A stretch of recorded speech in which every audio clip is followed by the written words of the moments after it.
Art and its principles are strongly connected with mathematics. Throughout the years, artists have used mathematics to affect perception of their pieces. Balance and the rule of thirds can change how a work of art appeals to the human eye, and the golden ratio, represented by the Greek letter phi, has been used in numerous works of art and architecture throughout history. The golden ratio can also be used to make a work of art more appealing to the human eye. Additionally, mathematical beauty can explain the relationship between math and aesthetics in art. Between aesthetic rules, the golden ratio, and mathematical beauty, there are numerous ways to connect art and its roots with math and aesthetics. Balance and aesthetics can certainly contribute to the appeal of a piece of work. The rule of thirds is a simple division of an image by lines into thirds by length and thirds by width. Studies show that an image will appear more appealing if crucial portions of the image rest on these lines. Discovered in 1975 by Mandelbrot, fractals are patterns that occur repeatedly on increasingly smaller scales. They are said to be the fingerprints of nature.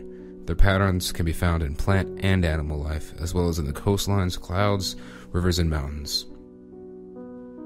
A foresight from Aberystwyth University stated, "It is thought that fractals tap into specialist cognitive modules that have developed to modern information about living things, and that such modules are linked with emotional regulation."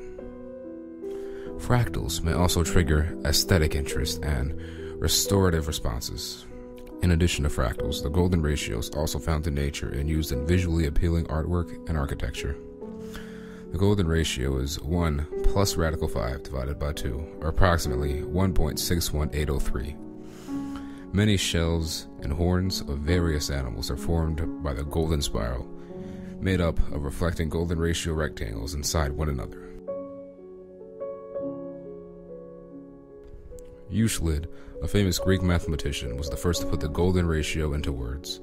Describing Euclid in her book, Divine Proportion, Priya Hemmerway wrote, "Divided a line into two sections in such a way that the ratio of the whole line into the larger part is the same as the larger part is to the smaller."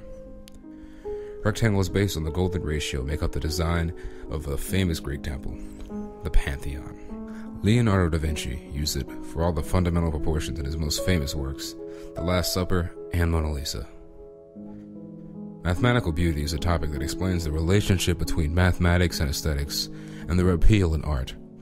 Symmetry lends to the natural beauty of something. Science writer Arthur I. Miller mentions in his article, A Thing of Beauty, that when scientists search for what breaks the symmetries of gravitational, electromagnetic, nuclear, and weak forces, they discover particles, theories which exhibit the maximum symmetry, such as those unifying fundamental forces, like the electroweak theory, are considered beautiful theories. And they usually turn out to be correct, which seems to justify the hunt for symmetry.